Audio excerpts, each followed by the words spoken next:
Are you struggling with your artistic journey, feeling like your portraits just lack that unique spark? If your drawings don't capture your subject's likeness and you're searching for a style that truly represents who you are, then this video is 100% for you. Style isn't just found, it's built. In this video, I'm going to break down the necessary steps to make in order for you to start creating work that you truly connect with. By the way, I'm Adam. I've been drawing for over 25 years and now I help aspiring charcoal artists come off the grid method so they feel connected to their work, master proportions so they have the confidence to take on those commissions, and develop their style so they have their own artistic voice. Make sure you subscribe so you don't miss out any time I post a video about freehand drawing and expressive realism. Let's dive in. If I said to you, think of your favorite drawing, what would come to your mind? What does that look like? Picture it in your head. Is it of a female or male? What's the composition of the piece? How does the background look? What about the lighting on the subject? What were the shadows casting over the person's face? What about the actual textures in the drawing? What kind of movement did it have? Or is it actually too difficult to decide what is your number one favorite drawing? It's probably that, right? It's probably too difficult. Okay, so what about this then? Think of your favorite 5 drawings. Let's do that instead. Can you visualize your favorite 5 drawings? Again, it's still probably quite difficult, isn't it? Okay, so let's just make it even easier.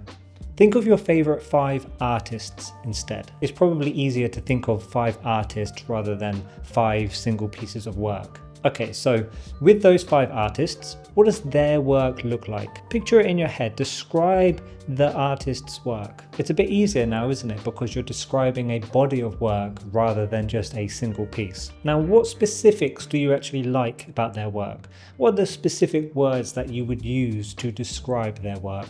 Now, I'm going to take a guess here, but those words such as style or expressive, soft, loose, realistic, how do those specific words apply to the artist that you're thinking about? I imagine those artists all have some kind of soft or expressive look to their work, but at the same time, their work also looks very different from each other, right? So when you think about the work that you want to create, and you think about creating a realistic and expressive portrait in your style, if you are using the same broad terms to describe everyone's work, and you can't be specific about what you like, it's likely you don't actually have a clear idea of how you want your work to actually look. Is this making sense? So for example, what expressive means to me could actually mean something completely different to what expressive means to you. Artists often believe that style is something that is either found or just naturally happens over time, and it has to truly come within, which, you know, in a sense, it absolutely does. If you drew the same portrait 100 times, by the end, you would see that the portraits would actually start to form a natural style, carrying similar characteristics because you've started to develop a natural reflex in how you apply and approach the drawing. This is your natural style that absolutely no one can replicate because it truly does come from within you. You can't replicate someone's style, but you can implement elements of their style into your own. By the way, if you find this video helpful and you want to know more about my mentorship program and having a structured guidance, then click the link in the description. Let's get on a call, discuss your challenges, and let's outline a personalized roadmap that aligns with your goals. This isn't just about improving your art, it's about unlocking your creativity so you can create work that truly reflects you. If you want to take the first step to becoming the artist that you want to be, book a free call to find out more. If you try to copy an artist's work in their natural style, you might be able to replicate it pretty well, but it will always miss that essence of what that artist's voice puts in. It will never truly look like it was made by that artist. And to be honest with you, that shouldn't be your goal anyway. You should strive for making your own unique work. Yes, there's nothing wrong with learning how another artist works because that ultimately helps you to get to a level of being independent with your portraits and helps you understand how to progress efficiently. So absolutely learn from artists that you like because that will help fast track to achieving what you want to achieve. But the end goal should be creating a unique body of work that describes your voice. No one else's, but yours. The issue is, when it comes to a natural style, it takes a very long time to develop. There's no real direction and you have to wait for it to form, which can really take years. Sorry, it will take years. It's like wine or whiskey, it matures with time, a process that can't be rushed. You have to be patient and put the work in.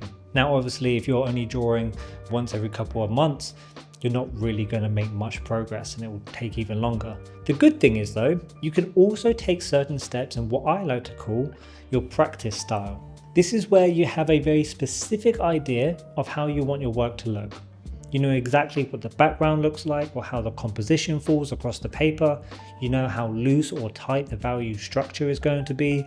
You have a clear idea of how you want your portrait to look, and you're going to take those active steps specifically to achieve this. There is absolutely no guesswork. It makes the process a lot easier because you have those steps right in front of you, and the only thing to do is just to recreate that specific piece. Now, in order to have those specific steps in front of you, you need to plan it. You can do this by either mocking up a smaller piece with those specific elements that you like, with the background, composition, or the value structure, or you can make a digital copy where you can get even more specific with how you want it to look because you have complete freedom in being able to change it as much as you want without actually ruining the drawing or ruining the paper. It's just a quick undo or redo. So if you're like really stuck with trying to understand where to even start with developing your style, or you have a piece in mind but you're unsure exactly how you want the background to look, making a digital mock-up is such a great way to learn because there's literally zero stakes involved, because you can just redo it until you get to something that you're satisfied with. Now, there's plenty of softwares that you can use to help you with this. And if you've never actually used a digital software before, you know, yes, at the beginning you will have to learn how to use it, but I promise you, I absolutely promise you, it's as easy as knowing how to add a layer, masking the layer, picking a brush that you want to use, and that's basically it. It's like max 5 things that you actually need to know in order to be able to use the software to do these practices. Very simple and super beneficial in experimenting with the backgrounds and the overall look of the style and composition that you want to try and create. And again, zero pressure because there's literally nothing to lose. You've only got to gain. Now, coming from a hyper-realism background, it's very easy for me to fall into trying to replicate exactly what that mock-up looks like, especially if the digital version is something that I've got exactly how I want it to be. The issue that I find is by trying to replicate the mock-up exactly, I actually lose some of that looseness of the drawing and I lose that organic feel to it. And that's because I'm not actually being completely present with the drawing. I'm not in tune with building the drawing up because I'm too focused on copying the mock-up exactly. And if I'm not present with the drawing, it feels a lot more artificial than natural. So when I do create a mock-up, I will only use it as a guideline. That way I still have a clear vision of what I want to create, and I can still take it in any direction I want if that's what the drawing is also showing me. Now, this drawing here, I did no prep work. This is much more my natural style. Because I've done these reps and this composition and overall look plenty of times, I know exactly how to approach it. I know exactly how it will look in my head, and I'm confident in creating it. And I love doing these because even though I feel like I have this look locked in, they are still just really enjoyable to do. And then the purpose of these drawings isn't so much to start creating a new style, but it's more just polishing what I've already got. Maybe try a slightly different variant of something within it, which I actually did with this piece. I started to introduce some more pencil into these styles of drawing, just to give it that added texture and to kind of see what happens with the actual focus of the drawing as well. Because with the charcoal powder, it's quite a soft looking material, and obviously pencil, it's a harder material, so you're going to get a harder, sharper effect within the drawing. It's interesting to see how much pencil that you can apply while still trying to maintain some kind of soft look, but at the same time balance it out with a sharper focus as well. Now, I didn't go overboard with it, but just enough to slightly change the overall look of it. And that's what evolving a natural style is. It's slightly changing something just to see how it interacts with the drawing. And then if you do that 20 times, those 20 slightly different changes slowly develop into something else. You start to recognize pathways within the drawing and it slowly develops. Now with a practice style, such as one of the last drawings that I did, with this piece, I did actually do a mock-up. I did a digital copy where I played around with the composition and the background. Because I'm starting to experiment more with my backgrounds and I'm trying to add certain elements that almost have like an alla prima look to it, I do a mock-up beforehand, so when I go into the drawing I have a much clearer vision and idea of how I'm actually going to approach the final piece. That way I don't have to spend 4 hours or so within the portrait only to mess up the composition or the overall style because I'm not properly prepared for it. You never get to that stage of the drawing where you start to get a little bit nervous because you're like, oh, I'm onto something, but you don't want to ruin it, and you start to become hesitant with those next few bits that you want to do, even though that is it's kind of fun. If it also doesn't go the way that you want to, it can also be very frustrating. This is why having a specific mock-up really helps, because it takes all of that guesswork out of it.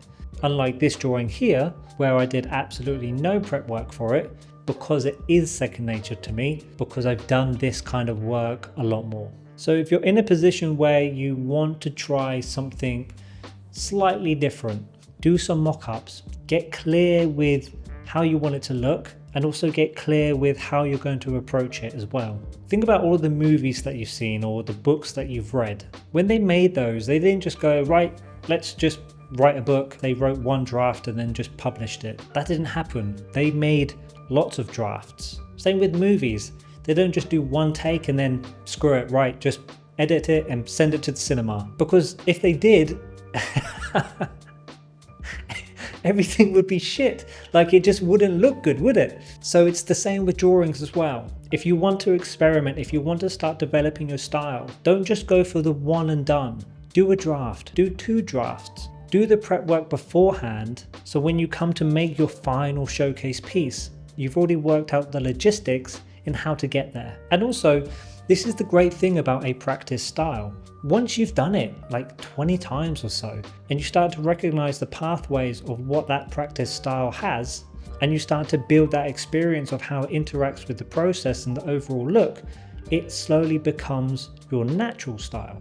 This is why I love drawing. This is why I help artists transition from the grid method if they rely on it, or just generally help them get comfortable with proportions and the fundamentals, because you eventually get to this point of where drawing just becomes extremely fun, because this is the stage where you get to identify as the artist that you want to be. This is where you get to create your unique voice that no one else can do, and you constantly get to explore and experiment with it. You get to create work that truly represents you. And even though it's amazing visually having that body of work in front of you and you get to go, wow, that looks amazing, I'm really proud of that, it's about what happens on the inside, the feeling that you get from it, the motivation that you get from it, the spark that it gives you, that you only want to spend 100% of your time within your studio and just keep drawing, because the snowball effect that comes with it is just the best feeling in the world. You get to connect with it on a completely different level, but ultimately to get to that full freedom of being in that creative phase, ideally you want to be in a position where you are 100% comfortable and confident with the fundamentals, and it is second nature to you. So then your entire focus can be on how you want the drawing to look, rather than focusing on capturing your subject's likeness. Obviously, you can explore this while still learning those fundamentals, and you will still progress with it, but it just becomes more difficult because you have less experience, and with that experience that you do have, it's also spread out rather than just solely focused. So I'm not saying that you shouldn't do this. You should 100% absolutely do it, but I'm just saying it becomes more of a challenge. So practice your fundamentals, practice your proportions, get yourself comfortable with the values, start making mock-ups, make another mock-up, make a third mock-up, make sure you know exactly how you want your work to look, and create a showcase piece that truly reflects who you are. I appreciate it. I'll see you in the next one. I've had too much coffee on this one.